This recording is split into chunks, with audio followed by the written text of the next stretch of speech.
जय श्री राम। सनातन ज्ञान की गंगा में आप सभी सुधीजनों का हार्दिक अभिनंदन है। जैसा कि इससे पहले वाले जो वीडियो बना था होलाष्टक वाला, उसमें हमने बताया था कि होलाष्टक की अवधि में अगर गजेंद्र मोक्ष मुक्ति का स्त्रोत किया जाए, पाठ किया जाए, कहानी सुनी जाए तो उससे बड़ा लाभ होता है, चमत्कारिक लाभ होता है। तो आज हम सुनते हैं गजेंद्र मोक्ष की कथा। गजेंद्र मोक्ष की कथा जो है एक हाथी और एक विष्णु भगवान के बीच की कथा है। तो इसलिए गजेंद्र मोक्ष स्त्रोत में भी वही लीलाएं बताई गई हैं। संस्कृत में स्त्रोत है और उसको मैं रूपांतरित करके हिंदी में शॉर्ट में मैं उसका कथा कहता हूँ। उससे पहले हम सब भगवान विष्णु को ध्यान कर लेते हैं।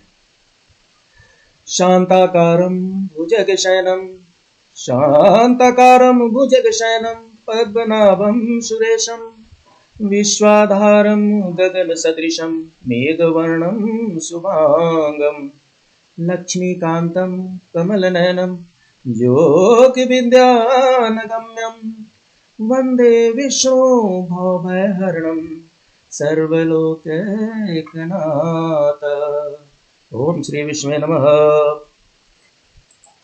होता यूं है कि क्षीर सागर में त्रिकुट नाम का 10,000 योजन का फैला हुआ एक जंगल होता है। उस जंगल में मतवाला एक हाथी होता है जिसका नाम गजेंद्र होता है। गजेंद्र हाथियों का सरदार होता है और छोटे हाथी, बड़े हाथी, सारे हाथी उसके साथ मिलकर के अन्य क्रीड़ाएं भी करते रहते हैं। एक दिन की बात है, गजेंद्र और उसके साथियों को प्यास लगती है। करीब के सरोवर से कमल की खुशबू आ रही है और इनको अनायास उस सरोवर की तरफ खींच ले जाती है। गजेंद्र अपने साथियों के साथ उस सरोवर में पहुंचता है। सरोवर में पहुंच करके जल ग्रहण करता है। जल ग्रहण करने के बाद से हाथी और उसके बच्चे जल क्रीड़ा करने लगते हैं। हाथी सूंड से जल उठा करके एक दूसरे के ऊपर फेंकते हैं, नहाते हैं, स्नान करते हैं, कूदते हैं, फांदते हैं। जल क्रीड़ा में ये लोग लगे हुए हैं। दुर्भाग्यवश उसी समय कहीं से एक बहुत भारी भीमकाय मगरमच्छ आता है और वो गजेंद्र को पकड़ लेता है। गजेंद्र अपने को खींच करके स्थल की ओर करना चाहता है और मगरमच्छ है वो गजेंद्र को खींच करके पानी की तरफ ले जाना चाहता है। लंबे समय तक ये दोनों के बीच में युद्ध चलता रहता है।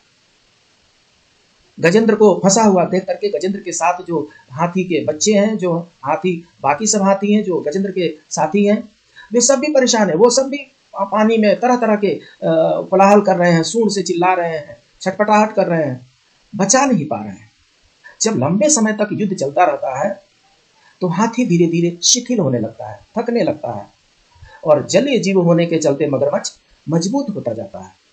एक समय ऐसा आता है जब हाथी को लगता है कि अब बच पाना मुश्किल है और उस समय मगरमच्छ की पकड़ मजबूत हो जाती है। वो हाथी को पानी के भीतर खींचने लगता है। संयोग की बात है कि गजेंद्र को उस समय भगवान विष्णु का ध्यान आता है और भगवान विष्णु को याद करता है, भगवान विष्णु, मेरा मगरमच्छ ने मेरे जान पर आफत ला दी है, आप मेरी सहायता करें।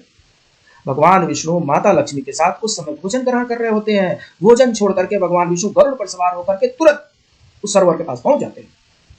सरोवर के पास आते देख हाथी गजेंद्र कमल का पुष्प लेकर के सूंड में और उनकी स्तुति करता है, बोला, हे भगवान हमारी रक्षा कीजिए।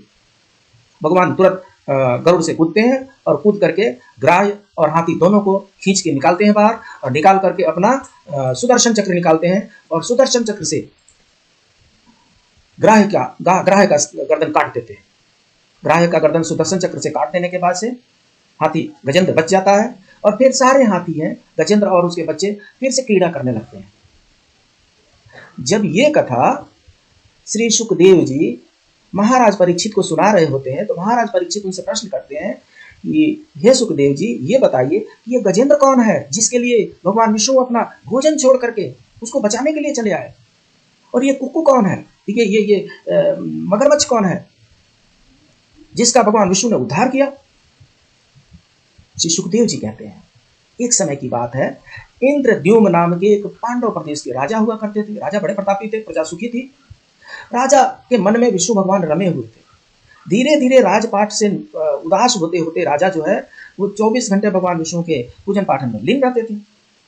उनको बाह्य जगत की सूझ भी नहीं होती थी, कौन आया कौन गया उसका ध्यान भी नहीं रहता था। वो अपना भी जो विष्णु का पूजा पाठ में लगे रहते थे। एक समय की बात है, महर्षि अगस्त्य उनके सामने से गुजरते हैं और नियम के अनुसार महर्षि अगस्त्य जब सामने से गुजरे तो राजा को अभिवादन करना चाहिए था। राजा तो भगवान विष्णु के स्त्रोत में मग्न है, उनको तो बाह्य दुनिया की कुछ खबर ही नहीं है। महर्षि अगस्त्य कुपित हो जाते हैं और उनको शाप दे देते हैं, हे जड़मूती राजा, तुझे समझ में नहीं आ रहा है कि तेरे सामने ऋषि खड़ा है और तू यूं ही बैठा हुआ है, हम तुम्हें श्राप देते हैं कि तू जड़ बुद्धि हाथी हो जाए। ऋषि अगस्त्य के शाप को भगवान की मति समझ करके राजा इंद्रद्युम्न गजेंद्र का रूप ले लेते हैं, हाथी बन जाते हैं। और ये वही हाथी है जो विष्णु का परम भक्त था, और उसी अपने परम भक्त को बचाने के लिए भगवान विष्णु अपना भोजन छोड़ करके सरोवर के पास आ जाते हैं। अब रही बात यह है कि वो ग्राही कौन था, तो होता यूं है कि एक देवल ऋषि होते हैं। देवल ऋषि जल में स्नान कर रहे होते हैं। उसी समय हुहु नाम के गंधर्वराज होते हैं, और वो जल क्रीड़ा करते करते वो देवल ऋषि के पैर पकड़ने लगते हैं और बोलते हैं, मैं ग्राह्य हूँ, मैं ग्राह्य हूँ, मैं मगरमच्छ हूँ, मैं मगरमच्छ हूँ। ऋषि पहले तो समझाते हैं, वो नहीं मानते तो उनको श्राप दे देते हैं, तुम्हें ग्राह्य बनने की, मगरमच्छ बनने का इतना ही शौक है, इतना ही आनंद है, जाओ मैं तुम्हें श्राप देता हूँ, तुम ग्राह्य बन जाओ। वो ग्राह बन जाते हैं और उसके बाद से पैर पकड़ लेते हैं ऋषि का और बोलते हैं, हे ऋषि, मुझे क्षमा कर दीजिए, मेरा उद्धार कीजिए। देवल ऋषि ने कहा, श्राप तो दे दिया मैंने, फलित तो होगा, मगरमच्छ को आपको बनना पड़ेगा। बस आपकी विनती पर मैं आपको यह आशीर्वाद देता हूँ कि आपको मोक्ष कराने के लिए भगवान विष्णु यहाँ पर आएंगे और वही आपका मोक्ष करेंगे। तो ये भगवान विष्णु जो है, यक्षराज हुहु को आकर के, गंधर्वराज हुहु को आकर के और वहां से उसको मार करके उसको मोक्ष प्रदान करते हैं। और जो गजराज है, गजेंद्र है, गजेंद्र को अपना पार्षद बना करके और विष्णु लोक में लेके चले जाते हैं। गजेंद्र पाठ जो है बड़ा ही शक्तिशाली पाठ है। इस पाठ के करने से कर्ज से मुक्ति मिलती है, पितृदोष से मुक्ति मिलती है, और कितना भी संकट में मनुष्य घिरा हो उन सारे संकटों से निजात पाता है। अब प्रश्न ये उठता है कि गजेंद्र मोक्ष स्रोत कब करना चाहिए, उसका कथा कब सुनना चाहिए। तो बेस्ट टाइम ये है कि सुबह में ब्रह्म मुहूर्त में उठ करके स्नान करके और गजेंद्र मोक्ष का पाठ प्रारंभ कर देनी चाहिए। इससे अच्छा और होगा कि मार्गशीर्ष मास जो होता है वो विष्णु भगवान का मास होता है। मार्गशीर्ष मास में पूरे 1 महीने तक गजेंद्र मोक्ष का पाठ सुनने से, कथा सुनने से अनेक लाभ की प्राप्ति होती है।